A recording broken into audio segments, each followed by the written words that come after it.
Alhamdulillah. Alhamdulillah Rabbil Alamin. La louange est Allah qui est le Seigneur de l'univers. A'udhu billahi minash shaitanir rajim. Bismillahir rahmanir rahim. Wassalatu wassalam ala ashrafil mursalin. Wa ala alihi wa ashabihi. Wa ala jami'i anbiya'i wal mursalin wa man tabi'ahum bi ihsanin ila yawmiddin. Rabbi shrah li sadri wa yassir li amri wahlul 'uqdatam min lisani yafqahu qawli. Subhanak la ilma lana illa ma 'allamtana innaka antal alimul hakim. Wassalamu alaikum wa rahmatullahi wa barakatuh. Aujourd'hui, nous sommes à la fin du mois de juin, je crois le 30 juin, le 29 juin 2024, qui correspond au 23 de l'Hijjah 1445 de l'Égypte. Dans le calendrier hégirien, c'est le 23. Le 23 de l'Hijjah. De l'Hijjah est considéré comme le mois de décembre, n'est-ce pas, des non-musulmans, dans le calendrier grégorien. Et il nous reste pratiquement 7 jours pour que l'année finisse. On passe maintenant, Inch'Allah, peut-être au premier Muharram 1446 de l'Égypte. Aujourd'hui, nous sommes au jardin de Yopougon. Comme vous le constatez, ça fait quelques jours, nous ne sommes pas allés au Figayo pour faire le rappel hebdomadaire, ni ici au jardin, parce que nous sommes dans une période pluvieuse. Et cette période également, c'est une grâce d'Allah. Quand il pleut, c'est une grâce d'Allah. Parce qu'il y a beaucoup de régions qui ont besoin de pluie pour que, n'est-ce pas, les fruits puissent pousser par la volonté d'Allah. Et aujourd'hui, le temps est bon. On va venir faire juste un rappel avec les frères de la DCA. Je leur disais comme ça, DCA, c'est le nom d'une arme. Mais ils se font appeler la DCA, c'est-à-dire la Dawa pour la cause d'Allah. Nous, c'est la DDR, la Dawa dans la rue. Mais c'est à peu près dans le même contexte.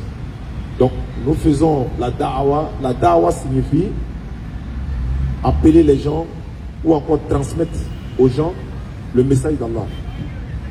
Qu'il soit un musulman ou un chrétien, ou un bouddhiste, ou un athée, ou un féticheur. En tout cas, tant que tu lui transmets, ou tu lui transmettras le message d'Allah, tu fais la Dawa. Et la Dawa se fait partout. Et il y a plusieurs formes de Dawa. Il y a la Dawa dans le domaine de l'interreligieux. Et il y a la Dawa également pour nos frères de Jamaat Tabligh qui font du porte-à-porte. Eux, ils prêchent aux musulmans. Même s'ils croisent les non-musulmans, ils les prêchent également, mais ils les parlent que de l'islam. Et c'est ce que nous faisons. Maintenant, dans le contexte de la DDR, c'est que nous prêchons avec la Bible et le Coran. C'est comme également, il y a des chrétiens qui prêchent avec la Bible et le Coran. Même aujourd'hui, les kémites et tout ça sont en train de prendre le Coran, essayer de montrer selon eux, l'islam n'est pas vrai et tout. Mais leur objectif, c'est soi-disant personnes qui se font appeler kémites. Leur objectif n'est pas de montrer que leur religion ou encore leur coutume ancestrale est vraie, mais c'est l'islam ils n'aiment pas. Il est très rare de les voir s'attaquer aux non-musulmans tels que les chrétiens, les féticheurs, islam.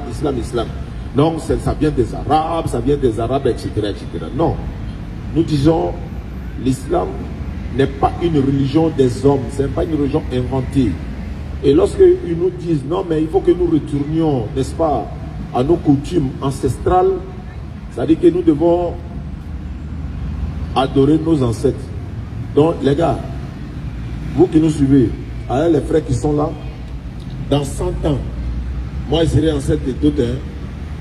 Voilà, donc, ou bien, alors, dans 100 ans, non, je ne serai plus là. Donc, d'autres vont venir, on dit non, on a invoqué nos ancêtres. Oussaz Djané, Ismaël Aga, toi tu es ancêtre de quelqu'un. Donc, regardez, il y a des choses comme ça. Donc, dans 250 ans, ceux qui nous prendront à Stakfirullah, ou encore qui vont considérer que leur ancêtre doit être invoqué, et même quand ils vont mourir, là, les petits enfants, on est dans quoi là? Donc arrêtons un peu. Donc les frères sont là. Aujourd'hui c'est un rappel. Mais en même temps, ils sont venus nous rendre visite au bureau. Ils aiment la dawa. Ils veulent faire la dawa de l'interreligieux. J'ai essayé comme ça de dire, bon, quand on va se retrouver au jardin, on va essayer de s'entretenir. Et ceux qui nous suivent à travers le monde pourront également apprendre de nous, on apprend les uns les autres. C'est un domaine complémentaire. Donc vous voyez, j'ai fait mon introduction comme d'habitude, mais l'introduction que j'ai faite là, je sais ce que ça veut dire. C'est l'une des choses importantes. La sourate 2, verset 30 à 32, les anges disent à Allah, nous n'avons de savoir que ce que tu nous as appris. C'est ce que je viens de dire également en m'adressant à Allah. Nous, on a quelle connaissance? C'est Allah qui nous a, n'est-ce pas, donné cette capacité, ne serait-ce que s'arrêter devant 2-3 personnes pour prêcher lui sa parole. Ça ne vient pas de nous, ça vient de lui. Maintenant, s'il y a des erreurs, cette transmission-là, ça vient de nous. C'est pourquoi je donne ces conseils-là aux chers frères qui nous entourent ici. Faire la dawa est bon. Connaître aussi le minimum de sa religion est très important. Parce que le plus souvent d'entre nous, on est focalisé beaucoup sur la Bible. Jean 15, 24, Matthieu 15, 24, Jean 17, 3, etc., etc. On peut venir te poser une question sur ta religion, sur ton Coran. Même si tu n'as pas la réponse, mais au moins, tu vas trouver au moins une manière de lui expliquer pour qu'il puisse comprendre la véracité de l'islam. Pourquoi? On n'a pas dit de mentir. Dire aussi que je n'ai pas la réponse, c'est une réponse. Mais en même temps, quand tu dis je n'ai pas la réponse, et cette question-là, arrange-toi d'ici la semaine prochaine pour trouver la réponse. Parce que toutes les réponses sont là. Peut-être c'est toi qui ne l'as pas. Nous également, il y a des questions qui nous sont posées, on n'a pas la réponse. On n'a pas la réponse. Donc, on fait recours, n'est-ce pas, à nos imams.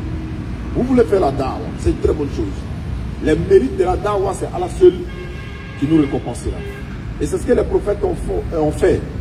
Moïse, Moussa, alayhi salam, Jésus-Christ, la paix de Dieu soit sur tous les prophètes. Noé, il a prêché près de 950 ans à son peuple. Combien de personnes l'ont accepté? Hein? Ils ne sont même pas nombreux. Mais il a continué. Nuit et jour, j'ai transmis ton message. Allah est témoin qu'il a transmis le message. Et aujourd'hui, nous faisons ce qu'on appelle la da'awa de l'interreligieux. Parce qu'aujourd'hui, sorti dans les rues, c'est pas parce que tu as trop confiance en toi que tu as arrêté dans les rues pour prêcher. Mais tu viens t'arrêter dans les rues pour prêcher pour qu'au moins, au jour du jugement, tu puisses avoir cette récompense-là d'avoir transmis ne serait-ce qu'un seul message de ton Seigneur. Allah dit dans le Coran à travers Muhammad sallallahu alayhi wa sallam, Surat 3, le verset 20. Ils te contredisent. Dis ce que nous t'avons révélé, dis à ceux à qui le livre a été donné, ainsi qu'aux illettrés, avez-vous embrassé l'islam? S'ils embrassent l'islam, ils seront bien guidés. Mais s'ils refusent, ton devoir n'est que la transmission du message. Allah, si ses serviteurs est clairvoyant.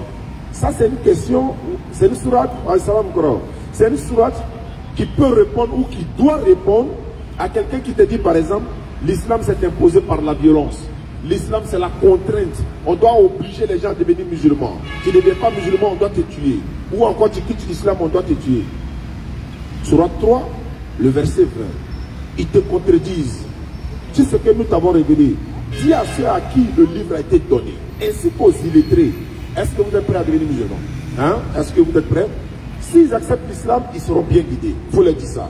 Mais s'ils refusent, Allah aurait pu dire, il faut les contraindre, il faut les obliger. Celui qui refuse, faut, etc. Non. Allah dit, ton devoir n'est que la transmission du message. Donc, en quoi on peut obliger, et puis d'ailleurs, obliger quelqu'un à devenir dans ta religion, là, c'est quoi?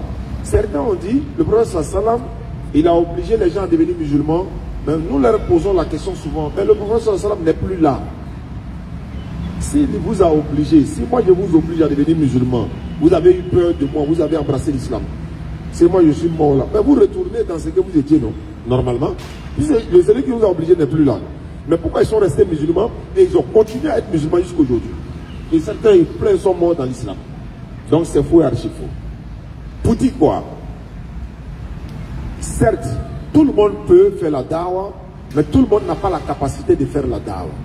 Il y a des personnes dans le public ici, ils ont des centaines, ils ont plus de connaissances que nous. Nous, on n'a rien. On ne connaît rien, on se débrouille. Mais eux, peut-être que Allah ne leur a pas donné la capacité de parler en public. Parler aussi en public, ça c'est un autre contexte également. Tu peux avoir la connaissance, Allah t'a pas donné la capacité de parler en public. Tu peux aussi ne pas avoir la connaissance, certes tu as la capacité de parler en public, mais ce que tu vas dire au public, peut les induire en erreur. L'information. Donc vous avez voulu, vous vous êtes inspiré de nous, voulons faire la da'wa. Sachez que dans ce domaine de l'interreligieux, tu peux être en train de prêcher dans les rues, dans les arrêts de bus, dans les carrefours marchés. Une personne vient, il te pose une question. Parce que tu as décidé de prêcher. C'est pourquoi les frères d'à côté là, vous voyez, c'est très rare. Vous allez les voir arrêter au carrefour, ils sont en train de prêcher, puis ils prennent une question. Vous avez remarqué, non? Ah, non, donne ta vie à Jésus. Ceci, c'est là. Tu viens souvent, tu veux lui poser des questions, il ne t'écoute même pas, il passe. Parce que poser des questions amène le dialogue et puis amène à se comprendre. Et c'est dans ça, nous voulons amener les uns et les autres à comprendre que l'islam, c'est une religion unique. L'islam, c'est la religion de tous les prophètes. Tous les prophètes ont enseigné la soumission à la volonté d'Allah. Moi, je suis dans les rues actuellement. Je suis en train de prêcher. Je vous regarde droit dans les yeux. Et puis je vous dis, l'islam, c'est la seule religion que l'Éternel Dieu a donnée pour l'humanité tout entière. C'est comme un défi. Et d'ailleurs, c'est un défi. Et je répète encore, Muhammad sallallahu alayhi wa sallam, Allah l'a envoyé pour l'humanité tout entière. Et il n'y a pas de divinité à part Allah. Toute divinité en dehors d'Allah n'est pas la véritable divinité. N'est pas le véritable Dieu. Toute divinité en dehors d'Allah. Mais quelqu'un est dans le public, il n'est pas d'accord. Mais il n'est pas d'accord. Est-ce qu'il va aller comme ça avec ce que j'ai dit? Il y a deux possibilités. Soit il prend le courage, il s'en va. Ou bien encore, il prend au coup ce même courage-là, il vient m'interroger. Mais s'il vient m'interroger, quels sont les critères que Allah m'a donnés pour le répondre? Allah dit dans le Coran, Surah 16, verset 125, par la sagesse et la bonne exhortation, appelle les gens au sentier de ton Seigneur et discute avec eux de la meilleure façon. Lorsque ton interlocuteur arrive, automatiquement, il y a une sourate que tu dois appliquer automatiquement. Ou encore, sourate 29, 46. Allah dit, ne discutez qu'avec les gens du livre que de la meilleure façon. Et automatiquement, quand tu as ces sourates-là en tête, même si le frère en face de toi est agité, calme-toi. C'est pas facile, mais calme-toi. Il y a des personnes qui nous appellent pour dire, mais comment faites-vous vous calmer même? Nous, on est derrière notre écran ici, là, donc est trop chaud. Oui, c'est un domaine comme ça. Les domaines contradictoires, souvent, quand tu n'arrives pas à te calmer, voilà, tu vois, ton cœur est chaud. Mais ton cœur est chaud là, ça arrive, c'est un être humain. Mais on a besoin que d'arguments. Moi j'ai dit, il n'y a pas de divinité en dehors d'Allah. Il n'y a pas autre religion qui est au-dessus de l'islam. Toutes les autres religions qui portent le nom de la créature de l'éternel là, ce sont des religions qui ont été inventées par les hommes. Tu l'as dit, non? Oui, sur base de quoi? Mais sur base du nom de la religion même. Bouddha, bouddhiste. Judas, judaïste. Christ, christianisme. Branham, brahmanisme. Ismaël, ismaélite. Mohammed, mohammedim, ça n'existe pas, hein, mais je le dis comme ça. Ce sont des choses que les gens ont inventées. Mais l'islam, c'est la soumission à la volonté d'Allah. Et tu dis, tu viens dans une conférence, et tu dis, Allah dit dans le Coran, il n'y a pas de contradiction dans le Coran. Mais il y a des choubouates dans le public. Ceux qui cherchent à vous induire en erreur ou encore à trouver des erreurs selon eux dans le Coran ou dans l'islam, ils vont souvent prendre le comportement des individus pour attaquer l'islam. Je dis bien des individus. Mais attends, si une personne se comporte mal, c'est pas l'islam qui le lui a dit. Même un chrétien, s'il a un mauvais comportement, nous musulmans, on n'a pas le droit de dire que tous les chrétiens sont mauvais. Celui qui fait ça, c'est pas bon. Et pareil pour eux aussi, qu'ils soient chrétiens ou bouddhistes ou athées, dès que tu constates que tu regardes le comportement d'un musulman, on dit par exemple, quand les gens veulent s'exploser, ils n'ont qu'une seule phrase à dire, Allahu Akbar. Et puis ils s'explosent. Ce qui veut dire que la religion musulmane, puisque celui-là est musulman, il a dit Allahu Akbar. Ah bon, hein? Oui. Dans la Bible des chrétiens, là, la Bible des chrétiens, là, arabe, Bible arabe des chrétiens, c'est Allah qui est dedans. Et quand un chrétien arabe veut dire en arabe, Allah est le plus grand, il va dire quoi? Il va pas dire Alléluia. Il est arabo. Il va dire Allahu Akbar. Allah est le plus grand, mais il est chrétien. Mais en le disant, est-ce que ça fait de lui un musulman? Non. Si quelqu'un tue au nom d'Allah, selon lui, en disant Allahu Akbar, on doit maintenant chercher à comprendre. Est-ce que c'est une ordonnance coranique? Si oui, qui donne le verset où Allah lui a ordonné d'aller tuer des gens injustement. Pourquoi il met le mot injustement? D'autres diront, mais donc on peut tuer justement. Non, la légitime défense existe en islam. La légitime défense là, tu te défends. Dans le Coran, Surat 22, verset 38, je crois, ou 39, autorisation est donnée à ceux qui sont attaqués de se défendre. Ça, c'est l'islam. Voilà. Merci. Autorisation est donnée à ceux qui sont attaqués de se défendre. Non, normalement, moi, je dois utiliser ça. C'est les questionnaires qui vont utiliser ça. Voilà. On va avec ça là-bas. Le frère, vous avez une question à poser? Tu ne m'as pas encore écouté. Ok, on y va. Donc, je suis musulman, comme je le disais. Dans le Coran, Allah dit de se défendre.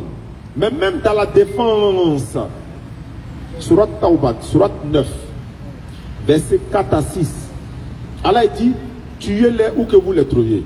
Bon, vous êtes là, vous êtes des élèves hein, dans le domaine de l'interreligieux.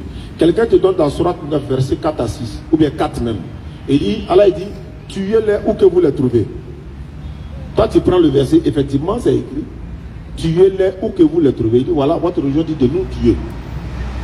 Mais regarde le paradoxe. Lui, il a arrêté devant toi. Hein. Vous vivez au quartier ensemble depuis combien d'années? Tu ne l'as pas tué. Hein. Mais il prend ce texte-là pour dire, non, Allah dit, tuez-les où que vous les trouvez. On parle de qui? Et dans quel contexte? Et ça parle de quoi? Il faut contextualiser toutes choses. On était en live récemment avec les frères du collectif Anifia et tous les autres frères de l'interreligieux. On disait comme ça, nous-mêmes là, quand on utilise, il y a des versets là, bibliques, hein, on ne les utilise pas. Pourquoi? Parce que ça va sortir hors contexte. On peut faire dire à la Bible ce qu'elle n'a pas dit, mais on ne le fait pas. Pourquoi? Pour preuve de bonne foi. Parce que notre objectif n'est pas de venir mentir sur la Bible. Il y a un verset dans la Bible, Luc 19, 27, je crois bien. Jésus dit, tous ceux qui n'ont pas voulu que je règne sur eux, amenez-les devant moi et tuez-les. C'est biblique. Mais c'est très rare qu'on l'utilise. On peut l'utiliser dans certains contextes, mais c'est très rare qu'on l'utilise. Le jour où l'action va se présenter, c'est en ce moment qu'on va l'utiliser et puis on va le contextualiser maintenant. Est-ce que vous comprenez? Dans la même Bible, Matthieu chapitre 18, verset 1 et suite, Jésus dit, celui qui scandalise l'un de ces petits qui croient en moi, il est mieux qu'on l'attache au cou une moule de moulin et puis on aille le jeter à la mer.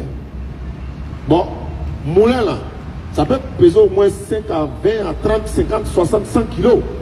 Si on attache ça sur ton cou pour aller te jeter à la mer, l'objectif c'est pourquoi? Que tu t'en nager ou bien c'est pourquoi? C'est pas que tu ailles au sous-sol. Si tu es au sous-sol de la mer là, tu t'en as pêché ou bien tu t'en as fait quoi? C'est pour mourir, non? Oui. Mais est-ce que notre objectif c'est de montrer aux frères que non, tu as attaqué ma divinité, moi aussi attaque ta divinité. Si tu attaques ou bien tu insultes Jésus-Christ, parce que celui qui est en face de toi croit en Jésus-Christ, mais toi tu es en train de pécher. Pourquoi? Lui là,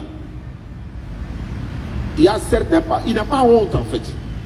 Il faut insulter Jésus matin, midi, soir, lui c'est pas son problème. Maintenant quand lui va insulter Allah, ça va te faire plus mal. Qu'est-ce que tu fais? Non seulement tu n'insultes pas le Christ parce que c'est un prophète, envoyé de l'éternel Dieu, mais Allah dit dans le Coran, n'insultez pas la divinité des mécréants pour ne pas que par ignorance, ils insultent Allah.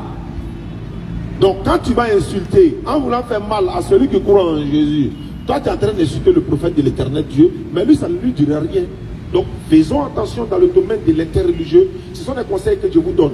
Et je vous avais posé la question au bureau de savoir si quelqu'un vous pose la question, frère, comment obtient-on le salut en islam? Vous êtes dans les rues, vous êtes en train de prêcher. Il vient te dire bonjour frère, oui bonjour. En islam là, comment on fait pour avoir le salut? D'abord, il faut que tu saches qu'est-ce qui signifie salut et puis pouvoir l'expliquer. Maintenant, si tu arrêté, tu es en train de réfléchir. Le salut, qu'est-ce que c'est que le salut? Déjà, tu es déjà pris. Voilà pourquoi je vous ai dit, anticiper ou encore anticipons sur des questions qui ne nous ont jamais posées. On va anticiper sur les réponses des questions qu'on ne nous a jamais posées. Comment obtient-on le salut à l'islam? Comment on fait parler au paradis? Quand tu es musulman là, est-ce que ton salut est garanti? C'est oui. Oui, mais donne la preuve. Tu es obligé maintenant de rentrer dans ton livre, l'expliquer. Voilà. Parce qu'en posant la question souvent, la personne a une conception déjà. On lui a peut-être dit, on dit tous les musulmans vont en enfer. Et ils ont peut-être mis ça dans la tête. Le frère disait tantôt, oui, il y a une soeur qui est devenue chrétienne. Tu as dit ça, non? Elle est devenue chrétienne parce qu'elle a posé une question à son papa de lui expliquer, je crois, l'islam. Et son papa a dit non, il faut prier son nom. Et la fille est devenue chrétienne. Bon, elle-même là, il y a un problème d'abord.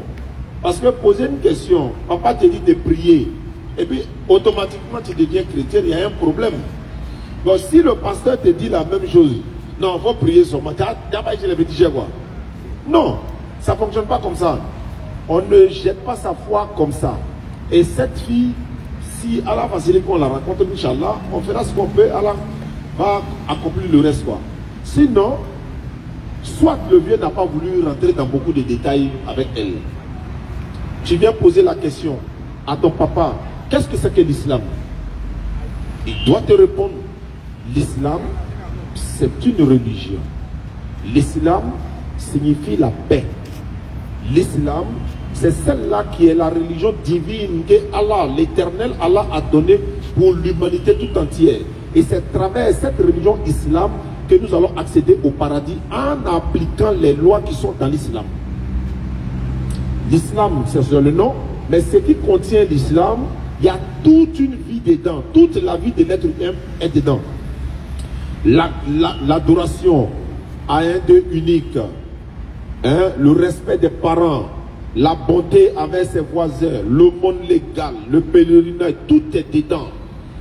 Même le respect des animaux, tout est dans l'islam, tout est dedans. Le prophète m'a tout enseigné. Mais pour faire de façon simple, tu lui diras, l'islam, c'est la religion que l'éternel Dieu a donnée à l'humanité tout entière pour que nous puissions, à travers l'islam, être sauvés et accéder au paradis. Voilà, de façon simple. Ça va l'amener où la personne a posé d'autres questions. Parce que moi, j'ai dit haut et fort devant tout le monde ici, l'islam, non seulement c'est la religion que l'éternel, mais c'est l'unique religion que lui a donnée. L'unique. Pourquoi?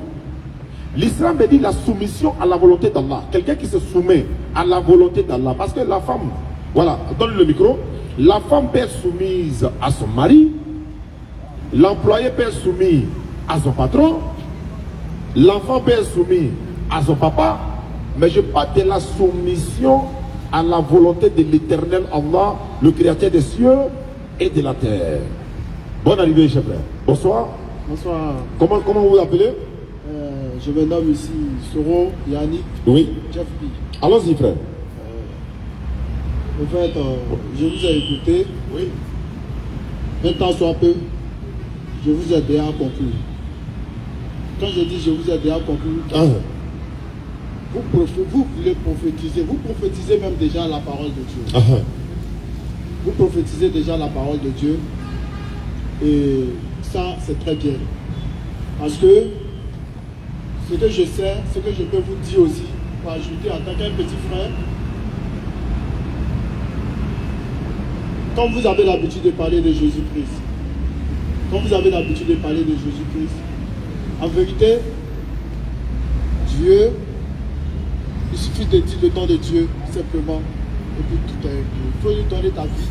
Parce qu'il t'a créé une âme, un esprit dans un corps. Il t'a créé une âme, un esprit dans un corps. Et il te permet à marcher, à te diriger. C'est lui qui nous permet à bouger le bras. C'est lui qui nous permet à parler. C'est lui qui nous permet tout. Donc en réalité, il faut me dire le nom de Jésus-Christ. Il faut me dire le nom de Jésus-Christ en baoulé.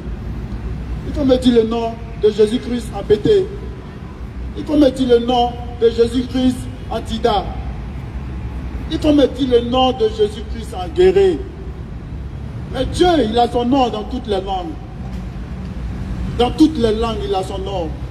Il y a Nyamien, en Senfo, il y a Kolocholo, en Tida, il y a Lago.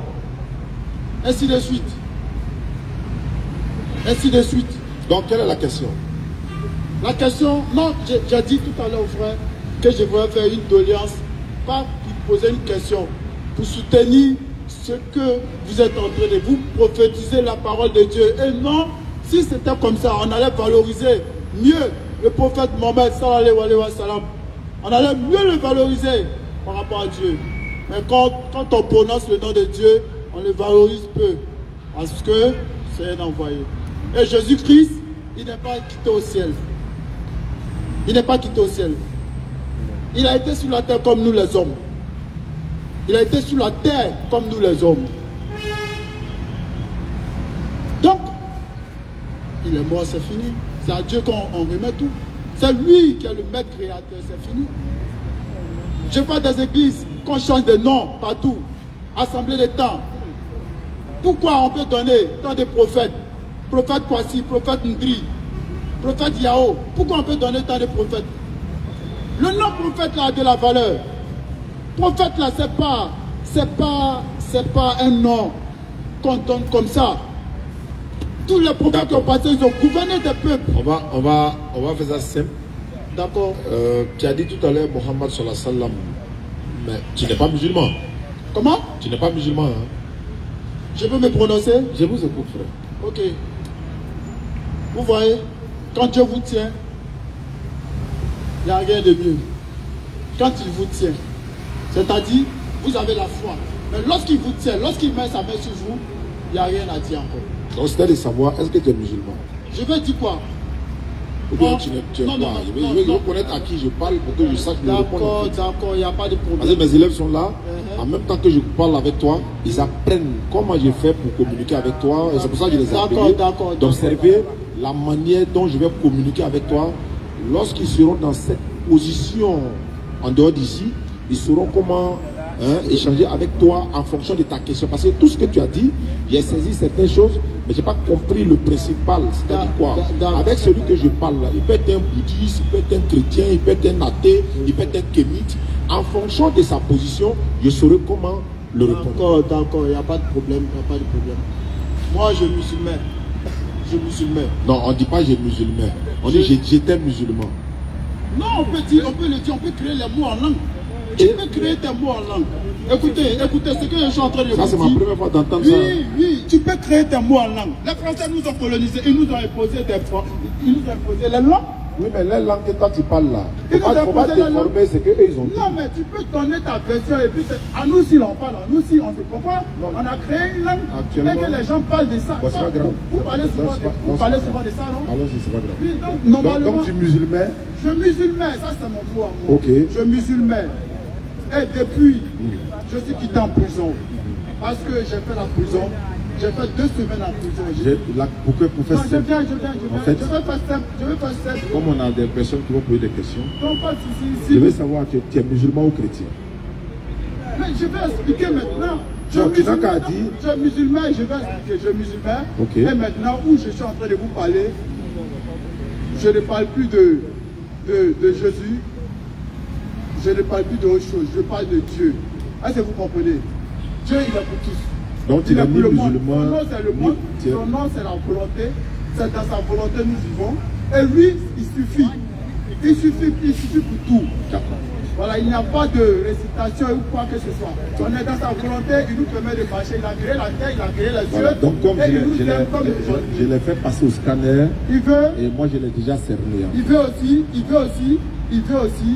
que nous soyons sincères envers nous. Donc je peux parler. Est-ce que je peux parler? Soyons gentils. Ayons. Est-ce que je peux parler? D'accord, il n'y a pas de problème. Voilà. Donc, comme je vous ai déjà cerné, et j'ai compris, ce que je comprends, hein, oui. Dans ta position actuelle, oui. Tu n'es ni musulman ni chrétien. Ni chrétien. Voilà, tu es dans l'allée, comme on le dit. Pas dans l'allée. Ouais, dans l'allée. Pas dans l'allée. Quand vous ne connaissez pas une personne, Ne l'en tirez pas par son apparence, ne le saisissez pas par ses propos. Écoutez, ne le saisissez pas par ses propos. Parce que vous ne savez pas c'est quel esprit qui m'envoie ici. Non, vous comprenez bien ça. Je vous explique. Vous ne savez pas c'est quel esprit qui m'envoie ici. Je comprends. Moi, je sais. Moi, je ne suis pas d'Abidjan. Hein. Attends, il est bien ça. Allô? Allô? Tu m'entends? Oui, non. Voilà, faut te calmer. Voilà, donc j'ai dit j'étais déjà cerné. Oui.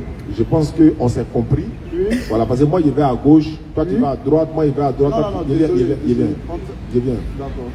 Quand je dis tu es dans l'allée là, toi tu as parlé. Non, je ne veux pas que tu me mettes dans cette catégorie, il faut me comprendre d'abord. D'accord, d'accord. Donc tu n'es ni musulman ni chrétien. J'appartiens à Dieu, c'est tout. Tu appartiens à Dieu. C'est tout. Maintenant, au Dieu auquel tu appartiens là, tu connais au moins son nom.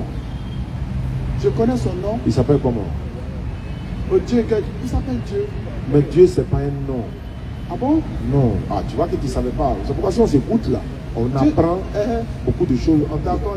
Dieu n'est pas le nom. Dieu veut dire sujet d'adoration. Si bois qui est derrière toi là, si je commence à adorer bois là, il devient mon Dieu. C'est mon sujet d'adoration. Donc le Dieu dont toi tu parles là, il s'appelle comment? Non. Désolé, vous vous êtes trompé. Hein. Ah bon? Hein? Parce que quand vous dites que le Dieu, le Dieu que nous on adore tous, Allah subhanahu wa ta'ala. Allah. On l'appelle Allah, on l'appelle Dieu, on l'appelle Yoni, on l'appelle Lago. Je vous explique les choses. Je vous explique les choses. Dieu, le maître créateur qu'on adore, écoutez. Il ne s'appelle pas Nyamien. Dieu ne s'appelle pas Nyamien. Dieu ne s'appelle pas Lago. Mais on appelle Dieu en BD Lago, mais ce n'est pas son nom. Il ne faut pas confondre, c'est son nom, et puis c'est dans cette langue-là qu'on l'appelle. Non, pas comme ça. Je répète encore, comme j'étais déjà scanné et j'étais compris, actuellement où nous sommes, on est en train de prêcher l'islam. On veut amener beaucoup de personnes à comprendre ce que c'est que l'islam, et puis connaître que l'islam c'est la paix, et l'amour aussi du prochain. Et que personne ne peut accéder au paradis si tu n'es pas musulman soumis à la volonté d'Allah. Regarde par exemple chez les non-musulmans, c'est-à-dire dans la Bible par exemple. Voilà, tu écoutes quoi? Dans la Bible par exemple, il y a des hommes, les êtres humains là, on les appelle Dieu. Moïse est appelé Dieu. Même Satan, on l'appelle Dieu. Bon, tu vois qu'ils sont Dieu. Est-ce que ça veut dire que ce sont des créateurs des cieux de la terre? Non. Mais on les appelle Dieu parce que quoi? On peut attribuer le mot Dieu à un homme. Il y a des gens, on l'appelle Dieu donné. On dit Lionel Messi, c'est le Dieu du football. Mais il est Dieu dans quel sens? Est-ce que tu comprends? Donc c'est pourquoi il dit, laissons côté Dieu là. Actuellement, tu n'es ni musulman ni chrétien. Maintenant, moi, je veux savoir. Non, mais je suis ni musulman ni chrétien, mais je peux vous expliquer l'islam. Hein. Je peux aussi vous expliquer ce que vous êtes en train de dire. Oui, donc d'accord. Explique-moi l'islam alors. Non. Bon, vous pouvez me donner la signification de Massa. Massa, quand on dit Massaché. Massaché, c'est le roi? C'est le roi, non? Mais c'est pas en arabe. Hein? C'est le roi, non? C'est le roi, non? C'est en quoi? C'est dans quelle langue? C'est le roi, non? Dans quelle langue? Comment? C'est dans quelle langue? Vous ne pouvez pas me dire. Le mot Massaché, vous dites de donner la signification. J'ai donné la signification. Ça veut dire roi. Ça veut dire roi. C'est dans quelle langue? C'est en Pamara, moi j'ai connu. Mais moi, je parle de l'islam. Mais c'est l'islam là, c'est pas mal. Non, mais tout ça, on est des êtres humains, on parle d'abord entre nous pour s'entendre. Ah, on parle d'abord, on doit s'aimer d'abord, on doit se dire la vérité. Tu crois aux ancêtres, non? Comment? À tes ancêtres là, tu crois en eux? Les ancêtres. Vous parlez d'ancêtres. Vous savez que le nom Massa que je suis en train de vous parler de ça, vous savez que c'est un nom qui plaît à Dieu plus que tout. Le nom Massa. À quel Dieu? Massa, le Dieu que nous adorons. Il s'appelle comment? Le Dieu, il s'appelle il a son nom dans toutes les langues. Mais il s'appelle comment?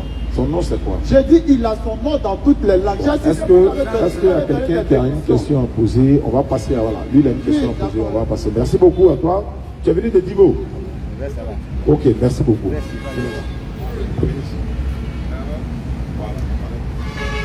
Allons-y. A'udhu billahi minash shaitanir rajim. Bismillahirrahmanirrahim. Alhamdulillahi rabbil alamin. Summa salatu wassalamu ala rasulillah. Assalamu alaikum wa rahmatullahi wa barakatuh, Ustaz. Assalamu wa rahmatullahi wa barakatuh. Alors, je me présente, je suis Khalil Bamba, je suis un membre de la DCA. Et vu que vous êtes nos mentors, nous sommes ici, bon, comme vous l'avez dit, pour une formation, pour vos élèves que nous sommes. J'aimerais poser une question sur un verset, à la sourate 59 au verset 23, où Allah il dit, c'est lui Allah, nulle divinité que lui, le souverain, le pur, l'apaisant, le rassurant, le prédominant, le tout-puissant, le contraignant, l'orgueilleux. Il y a certains chrétiens qu'on voit aujourd'hui, lorsqu'ils prennent ce verset-là, ils viennent dire que Allah il dit les orgueilleux vont aller en enfer. Alors que Allah s'autoproclame lui-même comme étant orgueilleux. Donc, en tant que vos élèves, en tant que la DCA, quelle réponse est-ce que nous pouvons donner à cette préoccupation? Alhamdulillah, c'est une très bonne question. Et c'est une question, c'est vrai, ils viennent poser souvent la question à ce sujet-là, Inch'Allah. L'orgueilleux, le contraignant, etc. Ils ont laissé tous ces qualificatifs-là, ils sont allés prendre l'orgueilleux. Mais c'est normal, les orgueilleux là, ceux qui s'enorgueillissent là, alors qu'ils n'ont rien, c'est-à-dire, dans notre jargon, toi tu peux rien créer et eux c'est toi qui parles. Genre, toi tu vas chez quelqu'un, tu manges chez lui, tu peux parler. Entre toi qui manges chez quelqu'un, et puis ça dit que toi, c'est lui là qui te nourrit, hein. Entre toi et puis lui qui doit être orgueilleux. C'est celui qui te nourrit qui doit être orgueilleux. Et si toi tu t'enorgueillis là, il te jette dehors là, tu dors dans la rue. Tu as besoin de lui, lui n'a pas besoin de toi. Donc c'est lui qui a le droit de s'enorgueillir, c'est lui qui doit être orgueilleux. Et puis il est orgueilleux sur quoi? Tu sais qu'il a créé. Toi-même tu t'appartiens pas et puis tu es orgueilleux. Attends, comment toi tu dépends de quelqu'un et puis toi tu es orgueilleux? C'est pourquoi il dit les orgueilleux iront en enfer. Pourquoi? Parce qu'il n'a pas le droit de s'enorgueillir. C'est comme par exemple, tes enfants sont à la maison, ou ta femme, etc. Toutes ces personnes-là, ils dépendent tous de toi. Ils doivent se taire. Quand toi tu es là, ils se taisent. Pourquoi? Ils dépendent de toi. Au moins s'ils ne dépendent pas de toi, voilà, il peut s'enorgueillir, tout ça. Maintenant, malgré ton orgueil là, si par lui te prend là, tu trembles. Alors que lui qui a la capacité de te soigner là, tu as à lui encore, tu fais recours. Et quand tu quittes dans ça, tu viens crier encore. Non, non, non. Allah, l'orgueil appartient à Allah et non aux autres. Parce que Shaitan, qu'est-ce qu'il a fait? C'est l'orgueil qui l'a mené en ça. Il dit lui, il est meilleur qu'Adam. Allah dit, c'est moi qui t'ai dit de te prosterner devant lui. Ce n'est pas à toi de dire, moi je suis meilleur, l'autre est meilleur. Non, c'est Allah qui te dit, il faut te prosterner devant lui. Mais il a désobéi, il s'est enorgueilli. Donc l'orgueil ici, pourquoi? Mais pourquoi lui doit s'enorgueillir pour dire non, je suis mieux que lui? C'est Allah qui connaît qui est mieux que qui. Il t'a créé de feu, il a créé des terres, oui, mais c'est lui, Allah, qui sait qui est meilleur que qui. Donc tu n'as pas le droit de t'enorgueillir. Donc les orgueils iront en enfer, mais ce n'est pas Allah. Allah dans le Coran, Surah 55, je crois, verset 19 et suite là-bas, si je ne me trompe pas, il dit, si vous pouvez sortir du domaine des cieux et de la terre, alors faites-le. Et vous ne pouvez en sortir qu'à l'aide d'un pouvoir illimité. Et un défi qui lance. C'est-à-dire que tu n'aimes pas Allah, non? Tu es orgueilleux, non? Il faut quitter sur sa terre. Quitte ce ciel-là, va quelque part où il n'y a pas son ciel qu'il a créé. Hein. Et dit, si vous pouvez sortir du domaine des cieux et de la terre, faites-le. Mais vous ne pouvez le faire qu'à l'aide d'un pouvoir illimité. Et qui a ce pouvoir illimité? C'est lui, Allah. Donc c'est lui qui a droit de s'enorgueillir. Il y a une petite vidéo que j'ai vue. Il y a un gars, il est chez, je ne sais pas si son patron ou bien quoi. Le patron a parlé mauvais français et puis il veut le corriger. Le gars a pris rire là, il a déposé ici. Il dit c'est là. Le gars dit oui, c'est vrai, c'est là. Il a dit une phrase là et puis il a dit oui, effectivement c'est ça. Quand il a dit que le patron sait que c'est pas ça, hein. Mais comme c'est lui qui paye la nourriture, il faut dire c'est ça. Il dit c'est ça. Et il lui a donné sa nourriture. Voici un peu, qu'Allah donne la bonne compréhension. Merci. Question-réponse, les élèves sont là. Ils veulent apprendre de nous. Je vous disais tantôt, je l'ai dit au bureau, quelqu'un vient et vous pose la question. Qu'est-ce que signifie la Bible? Qu'est-ce que signifie le Coran? Qu'est-ce que signifie Bible? Qu'est-ce que signifie Coran? Le Coran a été révélé à quelle date? La date de la révélation. Beaucoup de personnes viennent poser des questions. Ce n'est pas dans le but de comprendre. C'est dans le but de vous piéger. Mais ce qu'on va faire, comme les jeunes frères sont là, nous sommes en direct sur la page de la DDR. Je vais leur donner la parole. Ils vont faire leur introduction. Ils vont faire un petit rappel. Et puis je vais me mettre dans le public. Je vous préviens. C'est le pasteur Guédé qui est arrivé ce soir. Donc je suis là. Tenez. Donnez-moi le micro là. Je suis pasteur, hein? Je vous dis en même temps.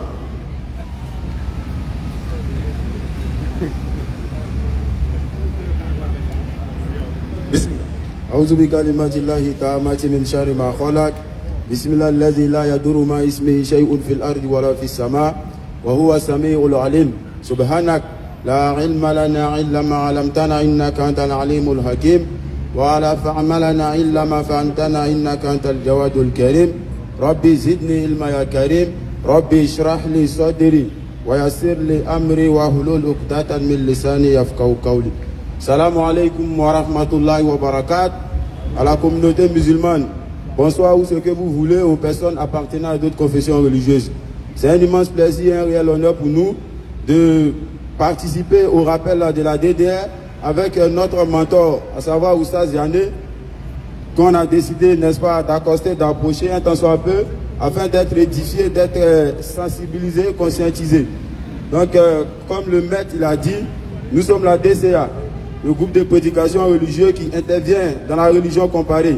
On essaie de faire prévaloir la véracité et la véridicité de l'islam et montrer la fausseté des autres religions. Donc, comme je ne suis pas seul, je vais passer le crachoir à mon frère afin qu'à son tour, il puisse vous gratifier de quelques mots. Alhamdulillah, wa salatu wa salam ala rasoulillah. Comme le frère l'a bien dit, nous sommes le groupe de prédication, la DCA. La DCA qui veut dire la da'wa pour la cause d'Allah, telle que la DDR, la da'wa dans la rue. Alhamdulillah, je vais encore réitérer les salutations islamiques, cette même salutation-là même qui transcende toutes les barrières linguistiques, où Allah nous dit dans la sourate 2, dans la sourate 4 au verset 86, il dit lorsqu'on vous adresse une salutation, rendez-la avec une salutation plus meilleure que celle qui vous est adressée. Ou bien, si vous n'êtes pas capable, ou si vous n'aimez pas cette salutation qu'on vous a donnée, alors répondez tout simplement, ou bien retournez tout simplement la même salutation. Alors, assalamu alaikum wa rahmatullahi wa barakatuh. Wa alaykum salam wa rahmatullahi wa barakatuh. Comme vous le savez en islam, c'est pas obligé de dire salam alaikum.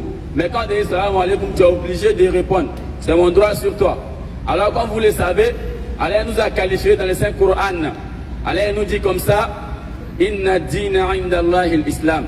Certes, la religion acceptée d'Allah, c'est l'islam. Wa man yabtaghi ghayra islam dina falan yuqbala minhu wa innahu fil akhirati la min al khasirin. Allah nous dit celui qui va embrasser une autre religion autre que l'islam, ça ne sera pas agréé pour la personne. Pourquoi? Parce que la religion acceptée d'Allah, c'est l'islam. Si Allah avait dit les religions, on pouvait essayer d'examiner un peu pour dire, ok, c'est vrai, Allah il a dit les religions, donc il doit avoir plusieurs. Mais Allah il a dit la religion. Donc cette religion-là, elle mérite d'être recherchée. Elle mérite, n'est-ce pas, d'être étudiée et mieux la comprendre.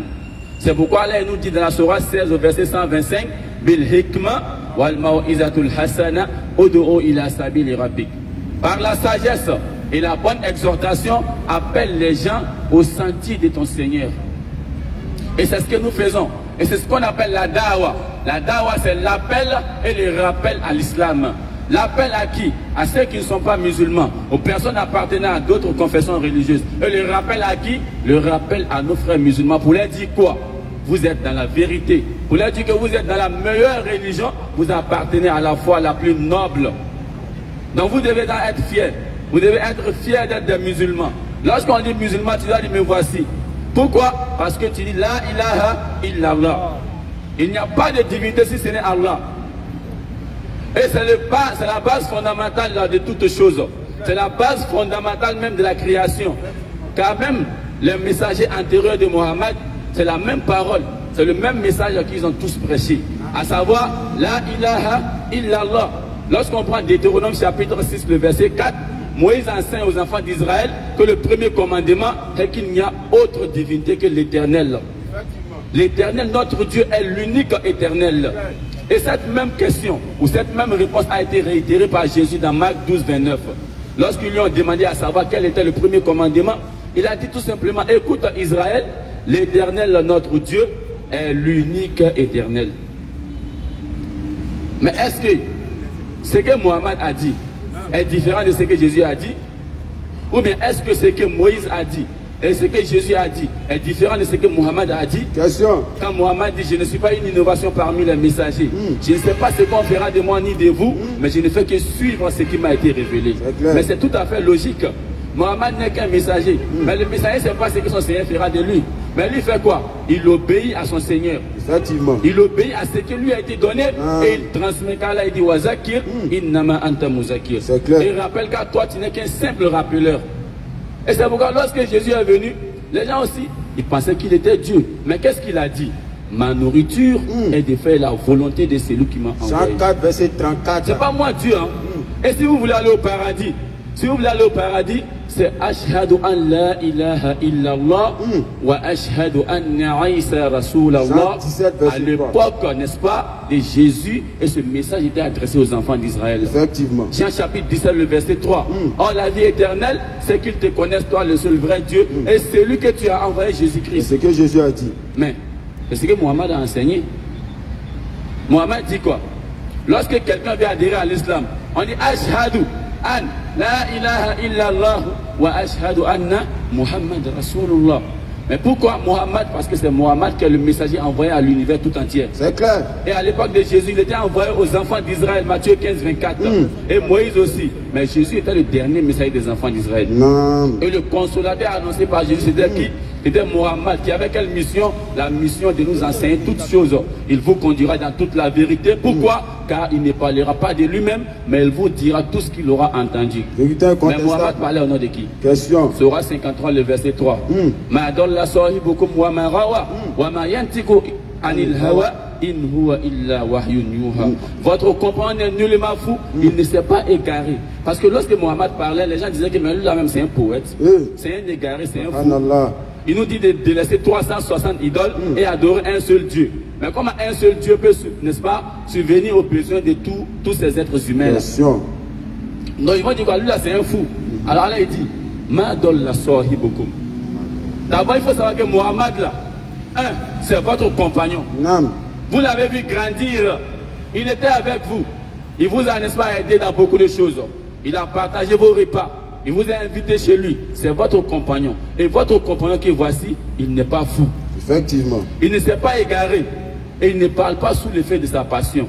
Tout ce qu'il dit là, c'est suite à une révélation émanante d'Allah. Allah qui est le créateur de l'univers.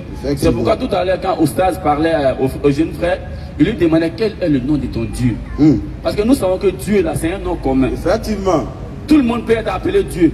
C'est pourquoi Oustaz dit Moïse est appelé Dieu dans la Bible. Même le diable même est appelé Dieu. Tout de suite là, si le frère il m'adore, il va dire mon Dieu il s'appelle Ahmad. J'ai d'adoration. Mon Dieu il s'appelle comment? Ahmad. Moi il m'appelle Ahmad, oui, mais je suis qui? C'est ton Dieu. Donc on dit ton Dieu s'appelle comment? Ahmad. Ce qui est clair et logique. Effectivement. Et c'est pourquoi on t'a demandé quel est le nom de ton Dieu. Mais il sait que c'est une question qu'il ne peut pas répondre. Parce que s'il dit c'est Allah et qu'il n'est pas musulman, il s'est foutu le doigt dans l'œil. C'est clair. Là, c'est le musulman qui adore Allah. Donc les frères et sœurs, soyez forts. N'est-ce pas? Soyez rassurés que vous êtes sur la véritable religion. C'est clair. La religion que l'Éternel a originellement donnée à l'humanité dans Coran chapitre 30, le verset 30. Ça, c'est la seule religion. Mais les autres là, on appelle ça les croyances. Des inventions. Ce sont des inventions des idéologies humaines. Effectivement. Comme le christianisme, ça découle du Christ, comme Oustaz l'a dit. Le kémitisme, ça découle des Cam. Ils vont dire que c'est l'ancêtre des Noirs. Il n'y a pas de souci. Mais nos ancêtres là, Allah dit, et s'ils n'en savaient rien, et si tes ancêtres étaient égarés, tu allais les suivre dans leur égarement. Et si ces ancêtres-là, ils suivaient leur passion, est-ce que tu vas les suivre dans leur, n'est-ce pas? Question, réflexion.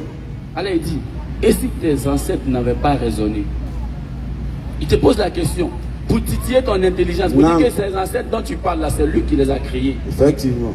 C'est pourquoi Allah il dit dans la sourate 31, verset 21, Allah dit, vous n'avez pas vu qu'on vous a assujetti les mers, les rivières et tout? C'est clair. N'avez-vous pas vu que tout vous a été assujetti? C'est l'homme qui prend, n'est-ce pas, l'animal, un lion, et puis il va l'apprivoiser. C'est l'homme qui va couper bois, puis il va sculpter, il va donner la forme qu'il veut. C'est clair. C'est l'homme qui prend l'eau sale et puis il va recycler, ça va donner l'eau propre. Mais comment l'homme va venir s'abrutir pour adorer l'eau encore? Question. Alors qu'il est en train de se servir de cette eau-là pour faire ses besoins, pour faire la cuisine. En même temps, tu adores l'eau, en même temps, tu prends l'eau pour cuisiner. En même temps, tu adores le bois. En même temps, tu prends le bois pour mettre dans le feu pour que ta nourriture puisse. C'est quoi ça? Mais c'est quoi cet abrutissement-là? Surat 14, Naam. à partir du verset 38. Bismillah. Allah, Naam. c'est lui qui a créé les cieux et la terre. Déjà, voici ce qui est logique. Pourquoi lorsque les frères viennent en demande, ton Dieu s'appelle comment? Parce que lorsque Allah il parle, Allah il se présente d'abord. Effectivement. Il dit toujours Allah. C'est lui qui a créé Les toutes cieux et choses. la terre. Allons-y. Et qui, Et qui? du ciel, a fait descendre l'eau, Allons-y. grâce à laquelle il a produit des fruits pour vous nourrir. Il a soumis à votre service les vaisseaux qui, par son ordre, voguent sur la mer. Allahu Akbar. Et il a soumis à votre service les rivières. Voici Allah. Au verset 33. Bismillah. Et pour vous, il a assujetti le soleil et la lune à une perpétuelle révolution. Allahu Akbar. Et il vous a assujetti la nuit et le jour. Allahu Akbar. Voici Allah. Allah, non seulement il nous rappelle que c'est lui qui nous a créés, et puis il nous amène à réfléchir. Regardez tout ce qui nous a été assujetti. Regardez le soleil et la lune. Est-ce que ça là c'est l'œuvre d'un être humain? Question. Est-ce qu'un homme peut créer ça là? Réflexion. Comment l'homme peut créer le soleil? Et puis quand il fait chaud, l'homme dit tiens, il fait chaud. Mais c'est pas toi qui as créé le soleil. Tu lui de devenir froid pour toi. Comment l'homme peut créer, n'est-ce pas, l'obscurité? Et puis quand il fait juste il fait trop noir, la lune n'est pas sortie. Mais dis à la lune est sortie, c'est toi qui l'as créé, non? Okay. Mais c'est quoi l'aberration ça? Ça, c'est de l'abrutissement. Et ce sont des doctrines fantasmagoriques, c'est irréel. C'est clair. Lorsqu'il parle, on dit que non, c'est que vous dites là. C'est irréel. L'esprit même ne peut pas concevoir. C'est surréaliste. Lui-même, il dit, c'est que ça ne passe pas. Mais comme c'est un fanatique, il est passionné, qu'est-ce qu'il fait? Il va essayer de laver son image. Mais tu veux laver son image dans le mensonge, tu vas rester toujours dans la boue. C'est clair. Car Allah il nous dit dans la sourate 17:81. Allons-y. Dit la vérité de l'islam est apparue et le mensonge a disparu. Car le mensonge n'a que le droit de disparaître. Et aussi longtemps que tu vas rester dans le mensonge, sache qu'un jour tu seras là comme ça un matin, et puis la vérité va te dépasser pour te dire bonjour mon voisin. Donc les frères, cherchez la vérité. Et lorsque vous allez chercher la vérité, dans Jean chapitre 8, 32, vous connaîtrez la vérité et la vérité vous affranchira. C'est que Jésus a dit. Mais pour avoir la vérité, il y a une démarche. Il y a des choses à faire. Matthieu chapitre 7, le verset 7. Allons-y. Demandez, l'on vous donnera. Si toi tu es là, on dit que Allah il est le seul Dieu, tu ne crois pas. Mais il faut demander. C'est clair. Après, ça vous dit non, ils sont venus dire quoi même? Oh, c'est faux, Jésus est Dieu. Ok, on est là. Il faut demander. Jésus dit il faut demander, on va te donner. Cherchez. Si tu veux nous demander, va lire le Coran, voir est-ce que c'est Allah le véritable Dieu. Tu seras enseigné. C'est clair. Mais si tu ne peux pas, va au bureau DDR, il faut frapper. Ça va ouvrir, tu vas entrer. C'est clair. Et voici la démarche que tu dois mener. Lorsque tu cherches en réalité la vérité, tu dois être objectif et non subjectif. Effectivement. Et lorsque tu vas mener cette démarche-là, tu mets en exergue Jean chapitre 8, le verset 32, où Jésus dit, vous connaîtrez la vérité. Et la vérité vous affranchira. C'est tout à fait logique. Et c'est assez pragmatique, c'est réel. C'est pourquoi nous on dit, nous les musulmans, on est fiers, wallah. On est fiers pourquoi? Parce que Allah nous dit dans Coran chapitre 3, le verset 110, Allah dit, vous êtes la meilleure communauté. Allah même dit, vous êtes la meilleure communauté. Mais montrez-moi une religion où les dieux disent, vous êtes la meilleure communauté. Ça n'existe pas. Allah dit, vous êtes la meilleure communauté qu'on a fait surgir pour les gens.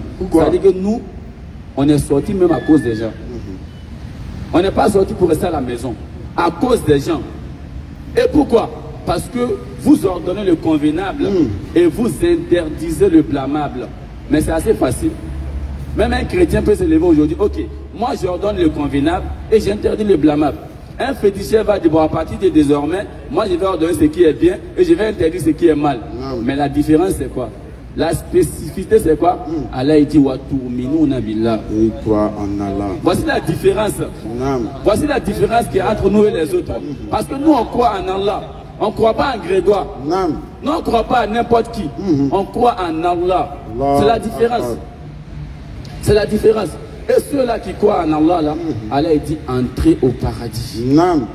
Entrez au paradis. 43, 30, 68. Soit 43, le verset 68 à 70. Allah dit, oh mes serviteurs, vous ne devez avoir aucune crainte, vous ne serez point affligés. Et quels serviteurs? Ceux qui croient à nos signes et sont musulmans. Non, ils sont kémites.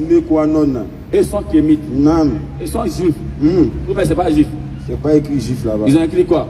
Ils sont musulmans. Non, chrétiens. Ils sont musulmans. Allah il dit ils sont musulmans.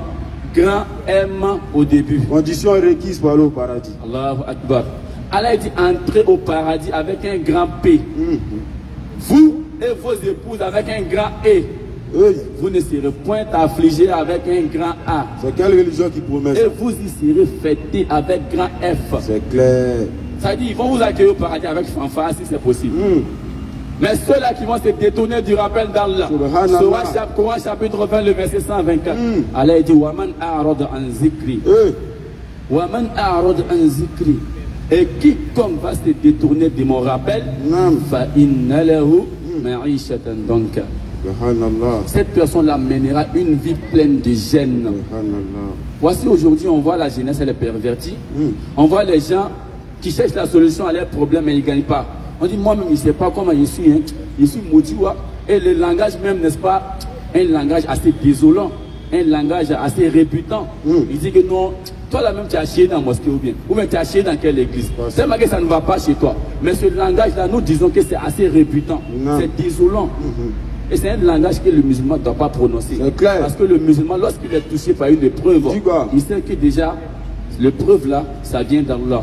Et allazina iza asabatuhum musibatun qalu inna lillahi wa inna ilayhi raji'un. Le musulman, lorsqu'il a des soucis, lorsqu'il a un problème, il dit moi, en réalité, moi, je viens d'Allah. Je suis pour Allah et c'est vers Allah que je serai de retour. Le problème là, c'est Allah qui m'a donné. Et comme Allah m'a dit la yukallifullahu nafsan illa wus'aha, alors je vais accepter car c'est pas pour longtemps. C'est clair. Car Allah dit il n'impose à aucune âme une charge supérieure à sa portée. Et il y a un dicton qui dit à brebis tondue, Dieu mesure le vent. C'est clair. À brebis tondue, Dieu mesure le vent. Si vous ne connaissez pas brebis là, Saradeni l'ouvert. Et quand on tond le Saradeni, quand on a chibé boama, Allah va faire souvent les câbles. Parce qu'on est fait banana avec mal, ça va lui faire du mal. Si le vent là, le vent vient fort, ça va faire le mal à ces brebis là. Donc on dit à brebis tondue, Dieu mesure le vent. Et le vent qui vient, n'est-ce pas, sur ces brebis-là, c'est un vent qui est, n'est-ce pas, équivalent à sa capacité de supporter ce vent-là. C'est pourquoi Allah nous dit dans le Coran, il n'impose à aucune âme une charge supérieure à sa portée. 286. C'est qu'Allah te donne là, c'est que tu peux supporter. Mais comme tu es fainéant, comme tu n'aimes pas, n'est-ce pas, tu es paresseux, tu dis que non, Dieu même là, oh, pourquoi moi, pourquoi pas l'autre? Aïe. Toi, tu voulais que qui porte ça?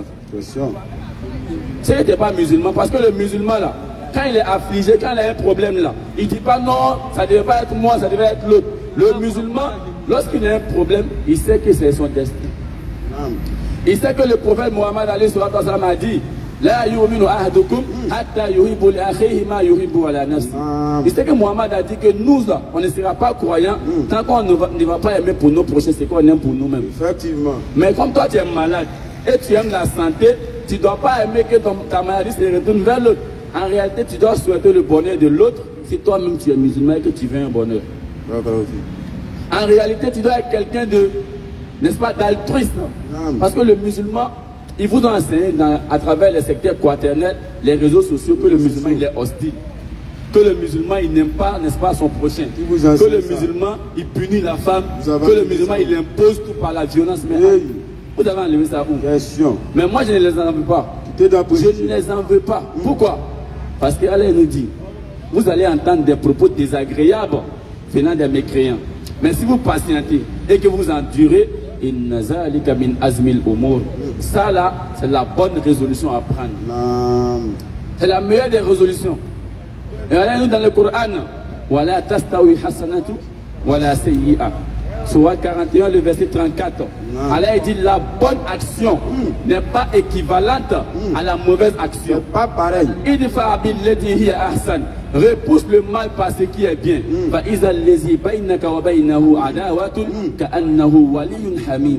Voici ce que c'est que l'islam. Si tu ne connais pas l'islam là, Coran chapitre 41, le verset 34 dit la bonne action n'est pas la même chose comme la mauvaise. et repousse le mal par le bien. Et c'est ça que tu verras quelqu'un avec qui tu avais une animosité, quelqu'un avec qui tu avais de la haine, deviendra-t-elle un ami chaleureux. Parce que s'il vient te gifler, tu dis, ok, moi je crains Allah, je ne vais pas te répondre. S'il vient t'insulter, tu dis, ok, en tout cas moi je crains Allah, je ne vais pas te répondre. Mais ce dernier-là, sa conscience va le grandir. C'est clair. Après il va dire, mais moi il fait le mal à ce dernier-là, mais il ne me répond pas. Non. Attends, je vais me rallier, c'est mieux. Donc voici ce que l'islam nous a enseigné. C'est pourquoi Allah il dit, dans le même verset, dans la même sourate, il dit Wama yulaqaha illa allazina sabaru. Ce privilège-là, ce n'est pas accordé à tout le monde. Le fait de repousser le mal par le bien là, ce n'est pas accordé à tout le monde.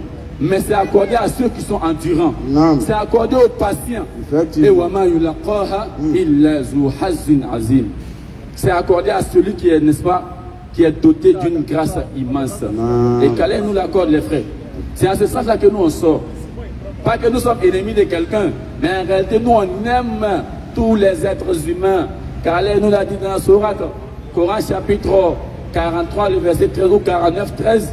Allah dit, ô homme, nous vous avons créé d'un seul être. 49, verset 13. Allah nous a rappelé déjà de notre création. Il dit, il nous a créé d'un seul être. Et qui est cet être-là? Adam alayhi salam. Et de Adam, il a créé sa femme, son épouse, Ève, Hawa. Et les deux là, Allah a dit, de ces deux là, il a répandu sur la terre beaucoup d'hommes et des femmes. Et Allah a dit, nous vous avons réparti en nations et en tribus pour que vous vous entreconnaissiez. Mais c'est clair, il y a le Japon, il y a la Chine, il y a les États-Unis. Mais Allah a dit pour que vous vous entreconnaissiez. Mais comment on va s'entreconnaître? Par la piété. Le meilleur d'entre vous auprès d'Allah, c'est celui qui craint plus. Ce n'est pas le chef de l'État. Ce n'est pas le ministre. Ce n'est pas le député, ce n'est pas le maire de la région. Mais le meilleur auprès d'Allah, c'est celui qui craint plus Allah. Ça, c'est l'islam. C'est l'islam qui enseigne ça. Et c'est l'islam qui est la seule religion qui montre la sacralité de la vie humaine. C'est l'islam qui dit, sauf en droit, la légitime défense, comme Oustaz a dit d'emblée, sauf en droit, ne tue pas l'âme qu'Allah a rendue sacrée. Mais est-ce qu'il y a une belle religion qui dépasse ça là? Allah dit, si ce n'est pas en légitime défense, ça dit quelqu'un vient t'attaquer et toi tu veux te défendre. Et s'il est mort, tu es en train de te défendre. Et c'est ça qu'on appelle le combat. Le combat, c'est de défendre, c'est d'attaquer celui qui est venu pour te combattre. C'est ça le combat. Et ça, c'est légitime. Et c'est ce que l'islam a ordonné. Autorisation est à donner à celui qui est combattu de se défendre. Les musulmans, ils étaient dans leur coin. Et ils sont venus les attaquer. Et l'islam nous dit de nous défendre. Mais quand les gens ils prennent ce verset, ils enlèvent ça dans le contexte, ils en font un prétexte. Ils disent non, l'islam dit de tuer, l'islam dit de tuer les mécréants. Mais au stade, il a bien fait le développement. Ça fait combien d'années toi tu vis avec les musulmans à Abidjan ici? Ça fait combien d'années tu loues maison de vieux Ladji? Ça fait combien d'années tu manges la nourriture des Hadja? Ça fait combien de tabaski tu as mangé chez les musulmans? Si on devait tuer les mécréants, toi tu allais vivre. C'est facile. On prend un médicament de survie, on met dans la nourriture, tu es mort, c'est fini. Et si tu es le mécréant, donner l'accès au paradis là. Déjà nous sommes déjà au paradis. Parce que vous n'allez pas voir chrétien habitant ici. Si tu es le mécréant, faisait que toi tu partes au paradis, il n'allait pas exister de chrétiens habitants. Parce qu'on allait tous les tuer. On n'est pas obligé de venir prendre fusil pour te tuer. Ou payer garde chez les Haoussa, c'est les musulmans. Il va mettre médicament, tu es mort. Lui, il va aller au paradis. Tu t'as mangé chez Tati Kadi, elle est djoula, elle est musulmane. Elle met un poison dedans, tu es mort, c'est fini. Elle va au paradis. Mais comme c'est, les gens n'aiment plus réfléchir, les gens veulent suivre leur passion. Parents spirituels. Donc lorsqu'on vient leur dire c'est ça, ils disent oui c'est ça, ils prennent argent comptant, béni oui oui. Mais à un moment donné, il faut arrêter. À un moment donné, il faut descendre des nuées. Il faut se comporter comme un être humain rationnel. Il faut se comporter comme quelqu'un doué d'intelligence. Il ne faut pas te mettre au rang des animaux. C'est quoi? Allah il dit les gens injustes là, ceux qui se détournent du rappel, ceux qui font comme si et ils étaient tombés. C'est-à-dire, c'était les descendants d'un singe. Et ils ont donné raison à Karl Darwin. Ces personnes-là, il dit en réalité, ces personnes, elles sont comme des animaux. Ou même, ils sont encore plus pires même que des animaux. Pourquoi? Parce qu'il a troqué son intelligence à l'animosité, il s'est déshumanisé. Et vu qu'il s'est déshumanisé, et que l'animal, on sait que sa nature n'a pas de raison, toi tu t'es déshumanisé, tu es devenu comme un animal, l'animal est plus mieux que toi. L'animal est mieux que toi. Et c'est à ça que nous on appelle les frères, c'est à ça qu'on appelle nos, n'est-ce pas, compatriotes, à adhérer à la religion universelle qui est l'islam. Alors les frères, soyez altruistes. Et je ne vais pas monopoliser la parole, car le frère ici il est là, il sait qu'il a beaucoup d'enseignements à donner. Et sur ce, qu'Allah nous donne la bonne compréhension, qu'il nous guide sur le droit chemin et qu'il nous classe parmi les dignes héritiers du paradis. Amen. À proximité de Mohammed ibn Abdullah sallallahu alayhi wa sallam. Bon, avec la permission du grand maître, donc comme on a eu l'autorisation du maître, on va essayer d'emboîter le pas et d'en un peu de mon frère ici présent. Mon frère, il a développé plusieurs sujets. Il vous a entretenu de long et en large. Il a montré la véracité et la véridicité de l'islam, c'est-à-dire ce que l'islam stipule.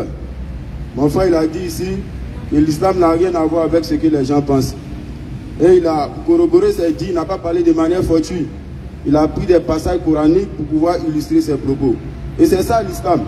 L'islam, on ne te dit pas de croire n'importe comment, mais on te dit de croire avec des preuves factuelles, avec des preuves indubitables. C'est ça l'islam. C'est pourquoi Allah dit dans le Saint-Coran, le musulman il est doué d'intelligence. Lorsque Allah dit nous sommes des doués d'intelligence, cela ne revient pas à dire qu'on est tellement intellectuel, qu'on a tous les diplômes, qu'on est professeur agrégé. Non, mais le plus intelligent c'est celui-là qui a compris. Lorsqu'il se tient debout et qu'il aperçoit les merveilles du Créateur, il commence à méditer. Il commence à cogiter pour voir quelle est l'entité qui se manifeste au travers de toutes ces créatures. Exactement. Et ce tête transcendant, ce tête inégalable, il s'appelle Allah. L'intemporel-spatial. Allah va se présenter dans le Saint-Coran. En dehors d'Allah, lorsque certaines personnes essaient de vous faire adhérer à leur religion, demandez-leur de vous présenter leur divinité. Après avoir présenté leur divinité, demandez-leur de donner les caractéristiques de leur divinité. Et vous prenez ces caractéristiques-là et vous essayez de les analyser avec les caractéristiques d'Allah. Vous allez voir que c'est entre le jour et la nuit. Vous allez voir que c'est deux dieux diamétralement opposés. Exactement. Surah 2, au verset 256. À partir du verset 256. Allah. Allah dit Allah, d'abord pour toute personne qui réfléchit, pour toute personne qui raisonne. Mon frère l'a dit dans son développement, le frère qui est venu poser la question de savoir. Le frère, il ne sait pas faire la nuance ou la différenciation entre un nom propre et un nom commun. Dieu, là, c'est un nom commun. Le maître l'a si bien signifié, il a si bien illucidé cela. Il a dit, si tu considères le bois comme étant Dieu, cela revient à dire que le bois est ton Dieu. Parce que Dieu veut dire sujet d'adoration. Si tu prends le téléphone comme étant celui qui t'a créé, c'est que le téléphone est ton Dieu. Exactement. Si toi tu prends papa comme étant celui qui t'a créé, et selon pardon, ta conception, tu le considères comme étant Dieu, cela signifie que il est ton Dieu. C'est clair. Est-ce que vous voyez? Maintenant, Allah il va dire son nom. Son nom, parce que Dieu en arabe, c'est pas Allah. Dieu en arabe, c'est Ilah.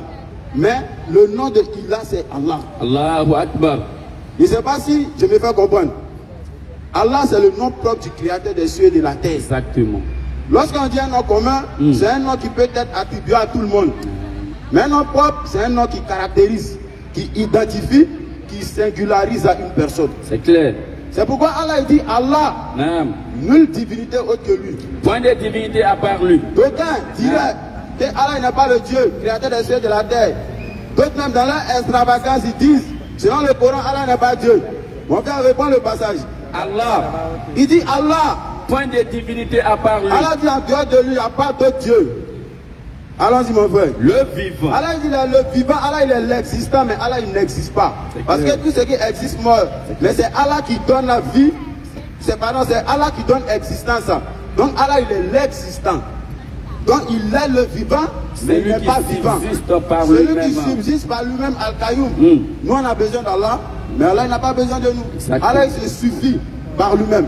Mais l'être humain, aujourd'hui l'être humain il est soumis à plusieurs conditions. Il est soumis à la règle, à la charte d'Allah. L'être humain ne peut se passer de la nourriture. L'être humain ne peut se passer du sommeil. L'être humain ne peut se passer de plusieurs bienfaits d'Allah. C'est pourquoi Allah il est l'orgueilleux. Continue mon frère. Ni somnolence. Ni somnolence. Ni sommeil ne le saisit. Parce que souvent il faut somnoler pour dormir. Clair. Mais Allah il ne somnole pas pour dire il va dormir. Et c'est celui-là qui est le vrai Dieu. Dans la Bible, dans Somme 121 à partir du verset 4 et suite, on dit que Dieu ne sommeille pas. C'est clair. On dit Dieu ne saurait dormir. Et pour celui qui réfléchit, si Dieu dormait, qui gouvernerait la terre? Question. Si Dieu dormait, qui allait administrer le monde, le globe terrestre? Méditation. Dieu ne saurait dormir. Continue mon frère. Ni sommeil. Ni sommeil. Ni somnolence ne le saisissent. Ni sommeil ne saisissent Allah. À lui appartient tout ce qui est dans les cieux et sur la terre. À Allah appartient tout ce qu'il y a dans les cieux et sur la terre. Qui peut intercéder auprès de lui. Qui peut intercéder auprès d'Allah. Sans sa permission. Sans la permission d'Allah. Il connaît leur passé. Allah il connaît votre passé, il connaît notre passé. Et notre futur. Et de sa science. Allah il sait ce qu'on était avant d'être dans le ventre de nos mères. Exactement. Allah il sait ce qu'on sera le jour du jugement. Il connaît déjà le sort. Surat 3, le verset 7. Allons-y. Il vous a donné forme dans le matrice. Allah il vous a donné forme dans les matrices de vos mères, de nos mères. Allons-y. Ni somnolence ni sommeil ne le saisissent. Ni sommeil ni somnolence ne saisissent Allah. À lui appartient tout ce qui est dans les cieux et sur la terre. Tout ce qui est dans les cieux et sur la terre appartient à Allah. Qui peut intercéder auprès de lui. Qui a la possibilité, qui a la capacité, qui a le cran d'intercéder, c'est-à-dire auprès d'Allah, sans qu'Allah ne lui ait donné la permission. Il connaît leur passé. Allah il connaît ton passé, comme je l'ai dit tantôt. Et leur Allah il sait ce qu'on était avant qu'on ne soit dans le ventre de nos mères. Allah il sait ce qu'on sera lorsqu'on mourra. Et de sa science. Et de la science d'Allah qui est absolue. Il n'embrasse que ce qu'il veut. Qui est illimité, Allah n'embrasse que ce qu'il veut. Son trône. Et c'est cette science qu'Allah a disséminée. C'est cette science qu'Allah a semée dans le monde et dans l'espace. Avec nous, êtres humains, on puisse apprendre de la graine afin de pouvoir neutraliser ce que nous entoure. Exactement. Continue mon frère. Son trône coursit. Le trône d'Allah coursit. Déborde les cieux et la terre. Déborde les cieux et la terre. Dont la garde ne lui coûte aucune peine. Il est le très haut. Il va continuer pour dire le très haut. Et le très grand. Voici Allah. Exactement. Voici la divinité que nous musulmans nous adorons. Raison pour laquelle on dit à Dieu d'Allah, toutes les autres divinités sont des fausses divinités. C'est clair. C'est pourquoi Allah pour interpeller notre intelligence. Allah pour nous arrêter et en soit sur sa grandeur. Il dit à Illahumma Allah. Y a-t-il une divinité autre qu'Allah? Apportez vos preuves si vous êtes véridique. Et c'est clair. Allons-y. Raison pour laquelle on est accessible à tout échange. C'est clair. Raison pour laquelle on est tout à tout type de questions. Si on ne connaît pas, on va vous orienter vers les savants. C'est clair. On n'a pas le monopole de la connaissance. On est des élèves, on est des apprenants. Si on ne connaît pas, on va avoir l'humilité. On va avoir l'essence de Dieu, on ne connaît pas. Le maître est là. On va vous répondre de manière claire. Est-ce que vous voyez, c'est ça l'islam? Exactement. Mon frère, tu vas me prendre la sourate 59, verset 23 et suivant, Inch'Allah. On a fini de prendre la sourate Bakara, verset 256. On a monté les caractéristiques. On a monté les caractéristiques ici à Allah. Maintenant, étant soit peu, on va aller également dans la sourate, l'Exode, sourate 59, pour essayer de, n'est-ce pas, d'expliquer encore de long et en large les caractéristiques d'Allah. Allons-y. Sourate 59. Sourate 59. Au verset 23. Au verset 23. C'est lui Allah. Allah dit encore, c'est lui Allah. Nulle divinité autre que lui. En dehors d'Allah, il n'y a point d'autre divinité. Le souverain. Allah, il a le souverain, il y a des souverains. On dit le souverain de la Côte d'Ivoire, c'est le président de la République. Mais le souverain du président de la République, il s'appelle Allah. Allah, il est le souverain par essence et par excellence. Le pur. Allah, il est le pur, il y a sept des purs. Jésus-Christ, selon le Coran, on dit le pur. Mais Allah, il est le pur, c'est Allah qui octroie la pureté à celui qu'il veut. L'apaisant. Allah, il est l'apaisant. Il y a des gens qui appellent ça, on n'en discute pas. Mais celui qui apaise par excellence, il s'appelle Allah. Le rassurant. Allah te rassure. Par essence et par excellence. C'est le superlatif. Allah dit, il est le rassurant. Le prédominant. Allah, il est le prédominant. Allah, il prédomine sur toutes choses. Continue, mon frère. Le tout-puissant. Allah, il est le tout-puissant. Le contraignant. Il est le contraignant. Pourquoi? Parce que Allah, il est le contraignant. En fait, tous les passages coraniques, où tous les mots issus du Coran doivent être des sujets de méditation. Exactement. On doit discerner, on doit analyser, examiner de long et en large. Alors il dit là le contraignant, pourquoi? Parce que l'être humain, c'est-à-dire le musulman, on est tous des êtres humains. Mais je parle principalement du musulman ici. Exactement. Lorsque toi, musulman, Allah t'a donné la capacité de faire tout ce que tu veux. Et que tu utilises ce bienfait dont Allah t'a octroyé pour pouvoir commettre le péché, pour pouvoir répandre la turpitude sur la terre. Quitter dedans. C'est pourquoi Allah est le contraignant. Celui qui est musulman, il sait qu'il doit obéir à la charia d'Allah. Exactement. Il doit obéir aux règles édictées par le Coran. C'est clair. Lorsque le Coran dit de ne pas forniquer, ne vous approchez point de la fornication. Ça, c'est un très mauvais chemin.